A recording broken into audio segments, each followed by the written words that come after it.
La prophétie, livre 3, l'esprit léopard. Un livre autobiographique de Declan Rigne. Avec les voix de Claudine Abdelkader et d'Alexandre Michalak. Avertissement. Certaines scènes érotiques explicites se trouvent dans cette œuvre. L'écoute en est donc réservée à un public averti. N'hésitez pas à liker et à vous abonner pour être notifié de la suite. Maintenant, place à l'histoire. Chapitre 13, Atum. Dans la lumière orangée d'Atum qui décline, le gigantesque monolithe est encore plus impressionnant que lors de notre dernière visite au petit matin. Près de 4 mètres de haut sur un bon mètre de large, une section ovale d'une 60aine de centimètres d'épaisseur. Tel le doigt d'un géant, le bloc de roche pointe vers le ciel et projette son ombre immense dans l'axe du fleuve qui coule en contrebas. Nathalie et moi en avons beaucoup reparlé. Comment un tel bloc de granit a-t-il pu être érigé à cet endroit, il y a sans doute des millénaires, alors qu'il n'y a pas la moindre trace géologique de roches éruptives à des centaines de kilomètres à la ronde. Cependant, le plus extraordinaire se trouve derrière la pierre dressée, là où, pressé par le temps, je n'avais pas songé à amener Nathalie la dernière fois. Je n'ai toujours pas lâché sa main, et lorsque nous contournons le bloc, au vu de ce qu'elle découvre, elle pousse un petit cri de stupéfaction. Couché au sol comme un gigantesque animal endormi depuis des siècles, le jumeau du bloc dressé que nous venons de contourner est orienté plein ouest, là où Ré, devenu Atum, disparaîtra dans un moment. Les deux blocs, l'un vertical, l'autre horizontal, sont dans un alignement parfait. À bien observer l'ensemble, et si l'on pouvait distinguer lequel est le plus court, on pourrait voir les aiguilles d'une immense horloge indiquant midi ou minuit et quart, à moins que ce ne soit 3 ou 15 heures. Le visage de Nathalie est encore marqué par la surprise et l'émerveillement, les lèvres entr'ouvertes sur un « O » muet, les yeux brillants de la magie du moment. On dirait une enfant devant un sapin de Noël. Mais je veux lui en montrer davantage. Je pose mon sac à dos au sol et en sors bidon d'eau et chiffon. Le bloc couché est recouvert d'une épaisse couche de poussière rougeâtre que j'entreprends de nettoyer.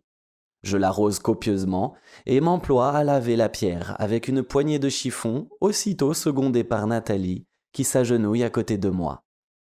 Ce qui nous apparaît très vite est la différence de texture. Ce bloc est pourtant de la même origine que son jumeau dressé. On retrouve la même couleur grise et la même cristallisation très fine, sauf qu'ici, la pierre a été polie en son milieu, sur près de 2 mètres. Nathalie, qui justement nettoie cette zone, me le fait remarquer. Tu as vu? C'est aussi lisse qu'un miroir et seulement à cet endroit. C'est vraiment étrange. Pourquoi cette concavité? Elle a raison, ces blocs ne sont pas tombés du ciel, et avec ce détail supplémentaire, on ne peut y voir que la main de l'homme.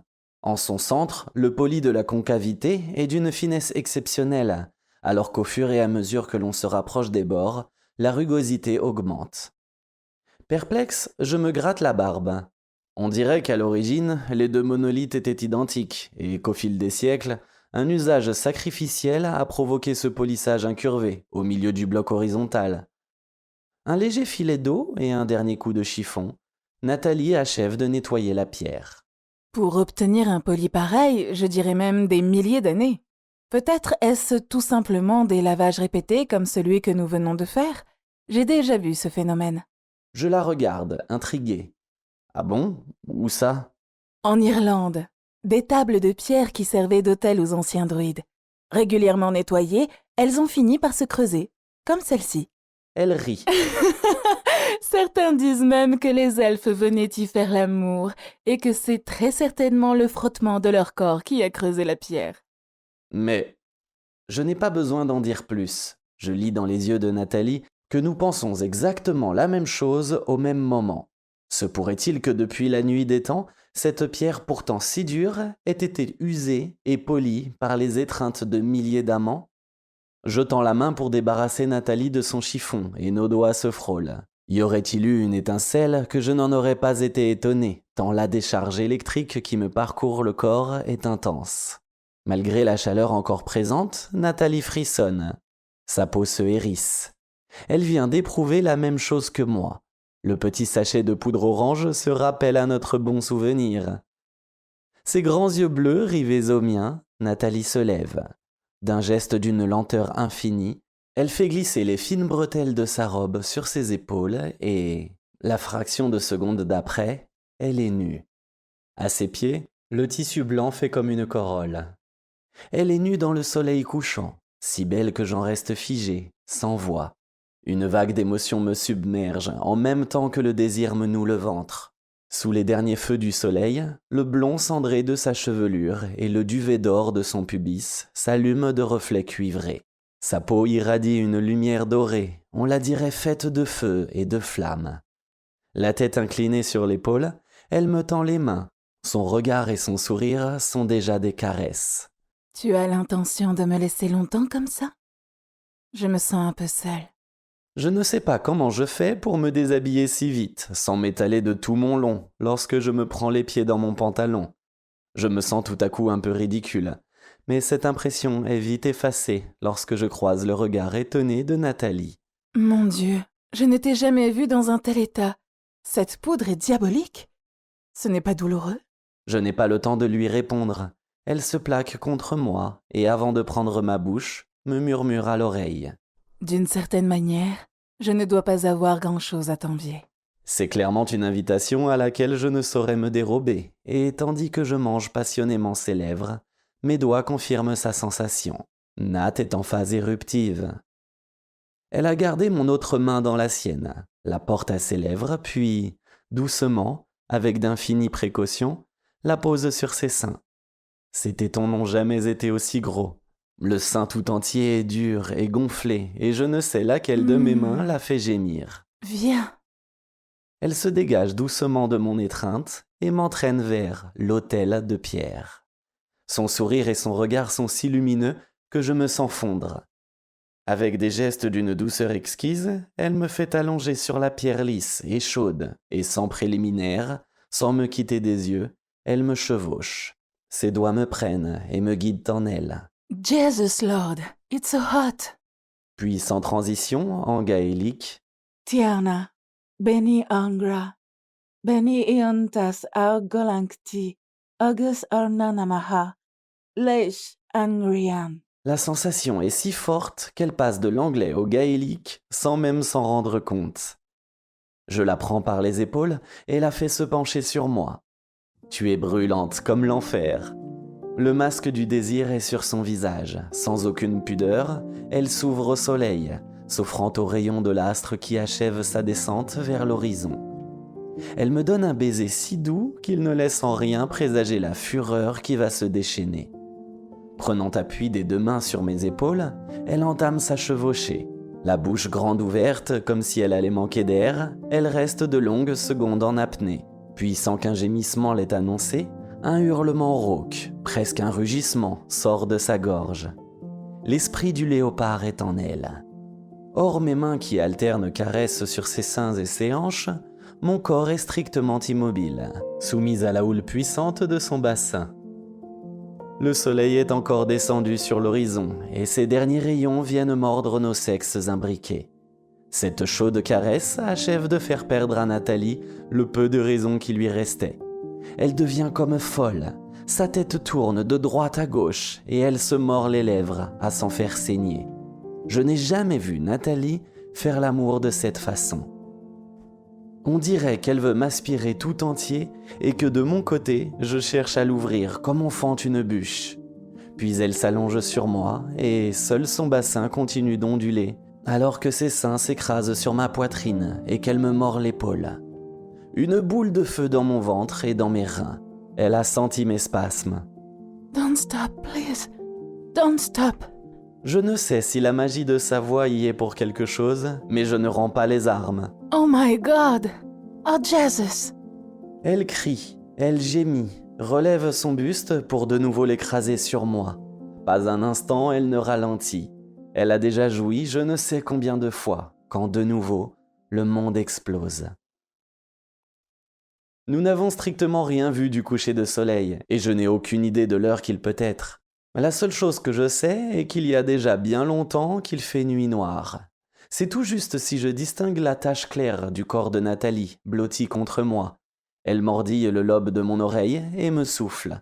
Je ne sais pas toi, mais je commence à avoir mal aux côtes. Si on m'avait dit qu'un jour je ferais l'amour sur un vestige paléolithique, je suis sûre que je suis pleine de bleu. Je caresse doucement ses lèvres avec mon pouce. Ce n'est pas tant aux côtes que j'ai mal, j'ai l'impression d'être à vif. Elle émet un son exprimant la consternation. Oh, et moi qui croyais que nous allions rentrer pour reprendre cette conversation dans un vrai lit. Mon silence est sans doute plus qu'éloquent, et ce que j'entends ressemble fort à un fou rire. Je plaisantais, je suis dans le même état que toi. Ça chauffe tellement que j'ai l'impression d'avoir chevauché tous les démons de l'enfer. Oh, parce que tu as déjà chevauché un démon? En tout cas, aucun qui ne te soit comparable. Tu m'as fait voir 10 000 soleils. Elle ne peut voir mon sourire, ce qui, par nuit noire, est un véritable exploit. Ses doigts m'effleurent à peine, et je ne peux réprimer un tressaillement. Désolé, il va falloir attendre un peu. C'est encore trop sensible. Elle retire sa main. Ce n'est pas un problème. Je suis tout aussi heureuse d'être blottie dans tes bras que lorsque tu me fais l'amour. Elle marque un temps, comme si elle réfléchissait. Cette poudre est diabolique. On perd totalement le contrôle, et le besoin est si violent que je crois bien que n'importe quelle femme serait capable d'accepter les avances d'un parfait inconnu. Je suis persuadée que le principe actif de cette substance agit non seulement comme excitant, mais surtout comme désinhibiteur. On redevient la femelle des premiers âges, qui éprouve le besoin impérieux d'être saillie. Je ne pense pas que la fraîcheur de la nuit qui s'installe y soit pour quelque chose, mais je toussote à plusieurs reprises. Tu es en train de me dire que si tu prenais cette poudre et que je n'étais pas là, tu sauterais sur le premier malvenu? Je ne sais pas si ce que j'entends est un rire ou un gros soupir. Je n'ai pas dit que je le ferais. J'ai simplement dit que j'en éprouverais un besoin impérieux. Je crois bon de préciser. Je crois que j'avais compris. Par définition, impérieux signifie auquel on ne peut résister. Donc, ne pouvant y résister, tu succombes. Elle me serre très fort dans ses bras. Son corps est doux et chaud contre le mien. Je succomberai peut-être, mais à une seule condition. Ah, laquelle? Que comme avec Gabriel, tu sois près de moi. Avec Gabriel, j'ai éprouvé une envie impérieuse à laquelle je suis très heureuse d'avoir succombé. Mais rien ne se serait passé sans toi, sans ton amour. Elle se redresse brusquement et s'assied. Oh Seigneur, je n'aurais jamais dû parler de ça. Rien que d'y penser, j'ai de nouveau envie. C'est comme approcher une allumette d'un bidon d'essence. Elle se lève d'une seule détente. Allez, on va... Elle n'achève pas sa phrase. Oh zut! Alarmé, je demande. Qu'y a-t-il? Je l'entends rire. Oh rien, tu es toujours très généreux, mais là, tu t'es vraiment surpassé. Je farfouille dans mon sac et dans l'obscurité, lui tente une poignée de chiffons. Pas de souci, ils sont stérilisés. Ils viennent du dispensaire. Ses doigts effleurent les miens. Les chiffons changent de main et je la sens qui s'éloigne de quelques pas. Ne va pas trop loin, tu pourrais te perdre dans cette obscurité. Tu n'as pas de lampe? Ce serait tout de même plus facile pour retrouver ma robe. J'ai une excellente vision nocturne et sans toutefois y voir vraiment par nuit noire, j'arrive à distinguer les formes de couleur claire. Un instant, ta robe est avec mes vêtements. Je les vois, reste où tu es. Ne bouge pas, je vais les chercher. Je me dirige sans problème vers l'extrémité du monolithe couché, là où nous avons abandonné tous nos vêtements. Il faisait encore jour. Ça y est, je les ai. Je la récupère au passage, lui donne sa robe. Elle est déjà rhabillée que j'en suis encore à enfiler mon jean. Je marmonne. La prochaine fois, rappelle-moi de mettre un boubou. On sera à égalité. Elle rit, sans doute l'image qu'elle se fait de moi en boubou. Je ramasse mon sac, prends sa main et nous entamons la descente du sentier jusqu'au Patrol. À ce que je perçois de sa démarche, elle n'y voit pas grand-chose, mais elle me laisse la guider en toute confiance. Tu dois avoir des gènes de félin. Comment fais-tu pour marcher ainsi dans l'obscurité? C'est surtout une technique apprise à l'armée. Il faut regarder de côté et légèrement plus bas que ce que tu veux voir. Et en plus, j'adore les carottes crues, qui sont réputées excellentes pour la vision nocturne. Je dois plutôt avoir des gènes de lapin. Son rire doit s'entendre à des kilomètres. Elle suffoque. My God, a rabbit! Fortunately, you don't fight like him. Elle reprend sa respiration, mais a du mal à calmer son fou rire. Elle revient au français, avec quelques hoquets. Excuse-moi, tu connais ma propension à visualiser ce qu'on me dit. Je t'ai imaginé un instant en lapin géant en train de... Oh mon Dieu! Et la voilà qui repart dans son fou rire. Le problème est que c'est contagieux, et que non seulement je suis pris de la même crise de rire, mais en plus, je me vois tel qu'elle m'a imaginé. Un lapin géant en train de lui faire subir les derniers outrages. Je n'en peux plus, et c'est à mon tour de suffoquer, à un point tel que je suis obligé de m'arrêter. J'ai des larmes plein les yeux. Il y a tout de même une pointe d'inquiétude dans sa voix lorsqu'elle me demande « John, est-ce que ça va? » Heureusement, nous étions à 2 pas du patrol. J'ouvre sa portière, l'aide à monter, puis m'installe au volant. À la lueur du plafonnier, elle réalise à quel point son fou rire a été contagieux. J'en ai encore mal au ventre, mais c'est plus fort que moi. Il faut que j'en remette une couche. La prochaine fois que l'on projettera une sortie en brousse, j'achète un déguisement de lapin. Et c'est reparti. On rit à s'en tenir les côtes. Sans nul doute un des effets secondaires, et non des moindres, du sachet de Sylvie. À travers un brouillard de larmes et entre 2 hoquets, j'arrive à mettre en route, puis la concentration nécessaire à la conduite finit par me calmer. Je n'ose cependant regarder Nathalie, de peur que la crise de fou rire ne reprenne. Nous sortons très vite de la petite piste pour emprunter la piste principale. Plus de chaos. Elle passe un bras autour de mes épaules. À travers la toile de mon jean, son autre main me cherche. Elle se penche à mon oreille. Dépêche-toi de rentrer. J'ai trop envie. Ne sachant plus trop où je me trouve, j'ouvre un œil avec circonspection. Dans la faible lueur du jour qui diffuse entre les doubles rideaux, je distingue Nathalie qui dort paisiblement auprès de moi. On dirait un bébé. Non parce que son visage angélique, paisible et détendu, ne permet pas d'imaginer la furie qu'elle était encore hier soir, mais surtout parce que la position très particulière dans laquelle le sommeil semble l'avoir surprise évoque irrésistiblement le sommeil d'un nouveau-né. À plat ventre, les fesses en l'air, son t-shirt remonté jusqu'en haut des reins, je me demande comment elle peut conserver cette position dans son sommeil. Je me le demande jusqu'à ce que j'aperçoive le coussin sous son ventre. Elle est figée, statufiée, telle qu'elle a eu son dernier orgasme. Je me souviens vaguement avoir ensuite basculé sur le côté et m'être endormi d'un seul coup. Elle n'a pas bougé, foudroyée par le sommeil. Le coussin placé sous son ventre est resté en place. J'ai 2 options. 1. Essayer de le retirer. 2. Profiter du dispositif pour la réveiller en douceur.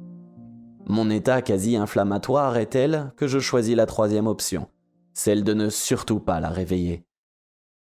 Il est encore tôt, et comme les mesures sur le terrain sont terminées, je peux encore la laisser dormir pendant une bonne heure. Je m'extrais du lit avec 1000 précautions, récupère prestement short et t-shirt, et me dirige à pas de loup vers la porte. Un dernier regard sur ce charmant tableau avant de franchir le seuil, et là, je ne peux résister. Je reviens sur mes pas, m'accroupis au bord du lit et dépose un petit bisou sur chacune des 2 merveilles. Nathalie gémit dans son sommeil. Je me redresse, mais ne peux me résoudre à partir. Elle est si belle, si fragile, et si tendre ainsi offerte que j'ai envie de rester là, juste pour la regarder dormir. Seulement voilà, au risque de la réveiller, je ne vais pas pouvoir m'empêcher de la toucher. Il vaut mieux que j'aille dans ma chambre, me doucher, me changer et ensuite m'occuper du petit déjeuner. Il est sûr qu'après le marathon d'hier soir, elle va avoir une faim de loup.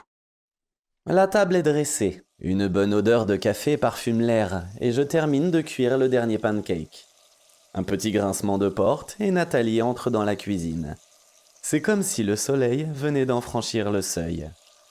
Sa crinière blonde ébouriffée, les yeux encore tout ensommeillés, elle fait un pas, puis 2, et s'étire voluptueusement. Sa pudeur n'y résiste pas, car son t-shirt remonte largement et sous le mince tissu de coton blanc, ses seins suivent le même mouvement ascensionnel. J'ai tout de même la présence d'esprit d'éteindre sous la poêle avant d'aller vers elle et de la prendre dans mes bras. Elle noue ses mains autour de mon cou et, comme un oiseau, me picore le visage et les lèvres de petits baisers. Morning, my love. Bonjour, mon ange. Elle rit et se recule un peu. Je ne crois pas qu'un ange se serait conduit comme moi hier soir. Non, il y a des chances, et surtout, il n'aurait pas réveillé nos voisins, et peut-être même toute la cité. Son air effaré est du dernier comique. Toute la cité? Mon Dieu, j'ai été si bruyante? Et c'est un euphémisme. J'exagère sans doute en disant que tu as réveillé toute la cité, mais les deux Valois sont maintenant certains que la poudre a le même effet sur nous que sur eux.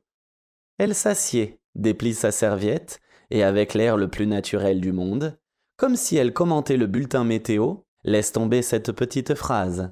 À ce propos, fais-moi penser à en demander d'autres à Sylvie. Je m'apprêtais à lui servir un pancake. Je reste planté là, poil d'une main, spatule de l'autre. Elle fait un écart. Sans doute a-t-elle eu peur que je laisse tomber le pancake tout chaud sur ses genoux. D'une main, elle effleure le bas de son ventre. Rassure-toi, c'est juste pour Paris. Avec tout ce qu'on s'est promis de faire, on risque d'en avoir besoin. Pour l'instant, il faut que ça refroidisse. J'ai vraiment l'impression d'avoir une centrale nucléaire entre les cuisses et je me demande comment je vais faire pour marcher normalement. Je dépose le pancake dans son assiette. Ouf, j'ai craint un instant que tu y aies pris goût au point d'en faire ton quotidien. Parce que moi, je déclare forfait. Je crois que je vais avoir les mêmes problèmes que toi pour marcher. Elle lève la tête. Ses yeux sont un océan de tendresse. Tu déclares aussi forfait pour les bisous? J'ai juste la présence d'esprit de mettre le deuxième pancake dans mon assiette. Je ne sais pas de quoi je dois avoir l'air, penché sur elle, à lui manger la bouche, la poêle d'une main, la spatule de l'autre. Nous réussissons tout de même à finir notre petit déjeuner avant qu'il ne soit totalement froid, et, la dernière bouchée avalée, tandis que je débarrasse sommairement, Nathalie file sous la douche. Lorsqu'elle revient 15 minutes plus tard, toute pimpante, je nous ai préparé un deuxième café. Sylvie, que nous devons amener au bureau, n'est pas encore là. Nous avons encore le temps. Elle s'attable à côté de moi et remarque tout de suite que je détaille sa coiffure, son maquillage et ses vêtements. Je jette même un coup d'œil discret au Santiago, qu'elle semble avoir retrouvé avec plaisir.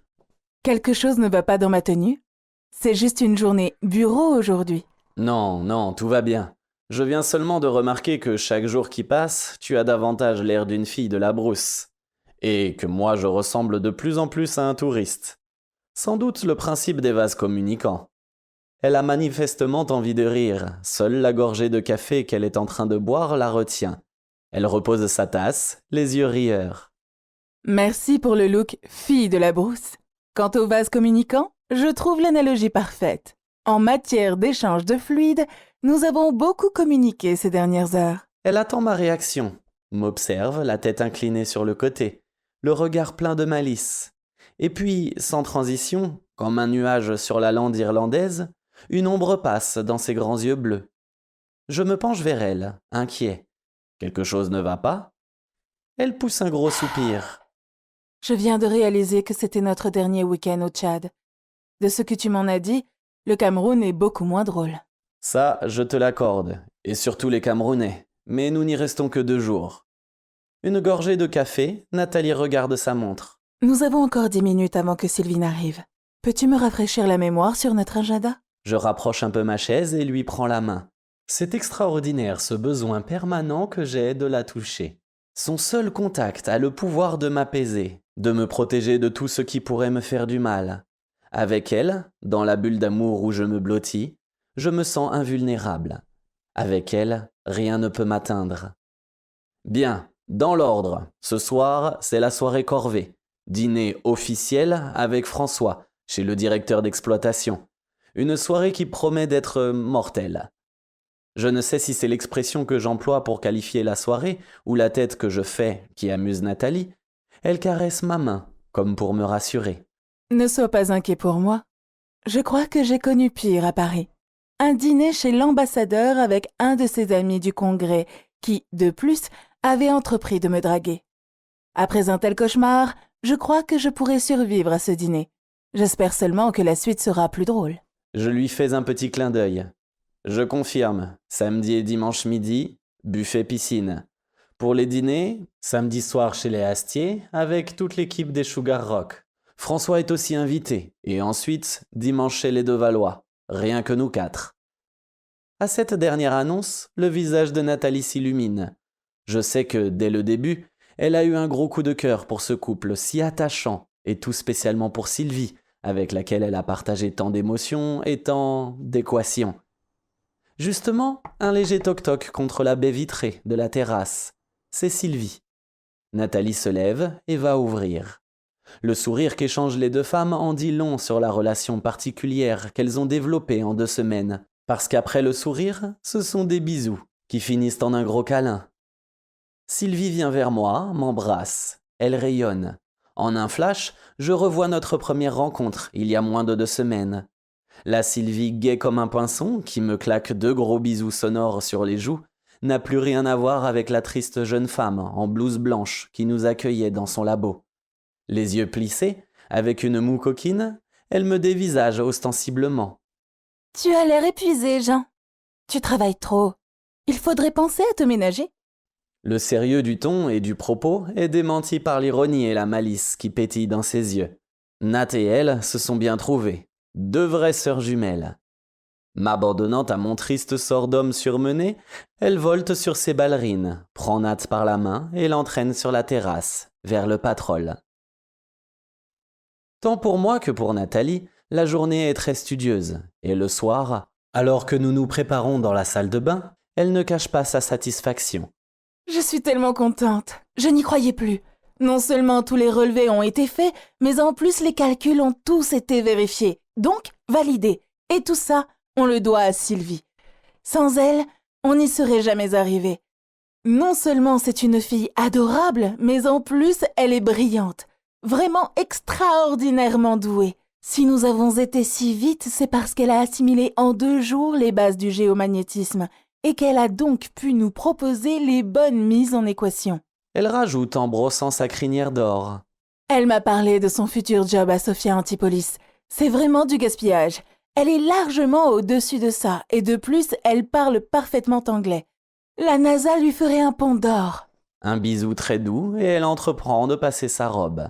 Je l'aide à la refermer pour constater qu'elle n'a pas mis de soutien-gorge. J'en connais qui vont jaser et répandre la nouvelle dans toute la cité. Les distractions sont tellement rares pour les mauvaises langues. Le dernier bouton de ma chemise me fait des misères. Me voyant en difficulté, Nathalie vient à mon secours. J'en profite pour lui faire observer. Pour ce qui est de ton projet de recrutement, Bertrand, lui, ne serait sans doute pas pris à la NASA. Ça m'étonnerait. Ça t'étonnerait ? Pourquoi ? Ses yeux pétillent. Elle me caresse la joue en me grattant la barbe du bout des doigts. Et j'ai droit à un bisou avant qu'elle ne dégaine son tube de rouge à lèvres. Ça m'étonnerait parce que je viens d'apprendre que Bertrand a je ne sais combien de diplômes en hydroponie. Si la NASA installe un jour une base sur la Lune, il faudra bien qu'il mange autre chose que des plats lyophilisés. Elle voit bien que son enthousiasme m'inquiète un peu. Rassure-toi, je ne vais pas les harceler avec ça. C'est parce que je les aime beaucoup tous les deux et... Elle fait une moue de dépit, ferme les yeux. Lorsqu'elle les ouvre, il y a comme un voile de tristesse sur son beau regard. J'attends la suite de ce qu'elle allait dire. Et je suis certaine d'être triste dimanche soir en les quittant. Alors, en attendant, allons nous amuser. Elle me prend par la main et m'entraîne vers la porte. S'il y a une chose dont je suis sûr pour ce soir, c'est bien que nous n'allons pas vraiment nous amuser. Comme prévu, le dîner chez le DE est d'un ennui mortel. Les 2 harpies rivalisent de talent pour glacer l'ambiance. Au regard qu'elle lance sur le décolleté pourtant très convenable de Nathalie, il est manifeste qu'elle n'apprécie pas vraiment. Ce qui ne gâte rien, leurs questions pleines de fiel, et leurs sous-entendus sur l'Amérique sont clairement destinés à la blesser. Nathalie est impressionnante. À chaque pic au vitriol, elle répond avec le sourire et dans un langage diplomatique qu'elle maîtrise parfaitement. De l'apéritif au début du repas, cette joute à fleurets mouchetés s'achève avec les entrées, par une défaite en rase campagne des jumelles de la bêtise et de la méchanceté. Pas un instant, Nathalie ne s'est départie de son sourire. On ne les entendra plus pendant tout le reste de la soirée. Il est clair qu'elles ont eu leur compte. En rentrant à la grande case, je prends Nathalie par la taille, mes yeux dans les siens. Je crois que c'est la première fois que j'assiste au dépeçage d'un gibier vivant. C'était du grand art. Gibier vivant? Je ne comprends pas. Je veux dire qu'entre les griffes de ma belle chatte blonde, les souris n'avaient aucune chance. Tu les as dévorées toutes crues. Et, avec le sourire, tu as été impériale. Je n'ai pas eu à sortir mes griffes. Elles se sont engluées toutes seules dans leur sottise. Avec un peu plus de subtilité, on aurait pu s'épargner tout ça. C'est dommage. Je l'aide à dégrafer sa robe. Je ne trouve pas. Grâce à toi, j'ai pu vérifier une chose importante. Sa robe glisse à ses pieds. Elle l'enjambe. En string de dentelle blanche, et sur des talons que je lui vois porter pour la première fois, elle est à couper le souffle. Et elle me coupe le souffle, au point que je ne sais plus ce que j'allais dire. Oui? Qu'as-tu pu vérifier? Son petit sourire en coin me dit qu'elle connaît très bien la raison de mon hésitation. Je récupère péniblement le fil de ma pensée. Non seulement elles sont de mauvaises langues et de mauvaises personnes, mais en plus, elles interfèrent sur la marche de la société. Elle retire son string, enfile son grand t-shirt. Et de quelle manière? Qui ne fait pas partie de leur cours ne tarde pas à être mise en quarantaine. Les gens finissent par craquer et démissionnent, et l'on a dû perdre plusieurs agents de valeur de cette façon, ce qui, en dehors du problème moral, est préjudiciable pour l'entreprise. Nous nous glissons entre les draps et elle noue ses bras autour de mon cou. Raison pour laquelle cette soirée avait comme un parfum de fin de règne. 2 minutes après, blottie contre moi, elle s'endort doucement.